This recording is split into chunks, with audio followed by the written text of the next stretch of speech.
በዚህ ሰዓት የተሰማ ሰበር ዜና በጫት ምክንያት ሳዑዲ አረቢያ ውስጥ ሞታቸውን እየተጠባበቁ ያሉ ኢትዮጵያውያን ጉዳይ። ያለፈው ወር ሚያዝያ 13 ቀን ብቻ በ3 ኢትዮጵያውያን ላይ የሞት ፍርድ ተፈጽሟል። አሁን ደግሞ በከሚስ ሙሻይት እስር ቤት የሚገኙ ሌሎች 65 ወገኖቻችን ተራቸውን እየጠበቁ ነው።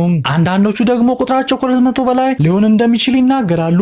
የሚያሳዝነው አብዛኞቹ የተከሰሱት ጫት ይዘው በመገኘታቸው ነው። እኛ ጋር የተለመደው ጫት ሳዑዲ ውስጥ እንደ ከባድ ድስት ቆጥሮ በሞት ያስቀጣል። ብዙዎቹ ህግ እንዳለ እንኳን አያውቁም ነበረ። ሌሎቹ ደግሞ በደላላ ተገደው የያዙ ናቸው። እነዚህ ወገኖቻችን ጥበቃ የላቸውም፣ አስተርጓሚ የላቸውም፣ ቤተሰብ እንዲጠይቃቸው አልተፈቀደም፣ ቆንጽላ እስካሁን አልደረሰላቸውም። ይህ መረጃ ለሚመለከተው አካል እንዲደርስ ሼር አድርጉ።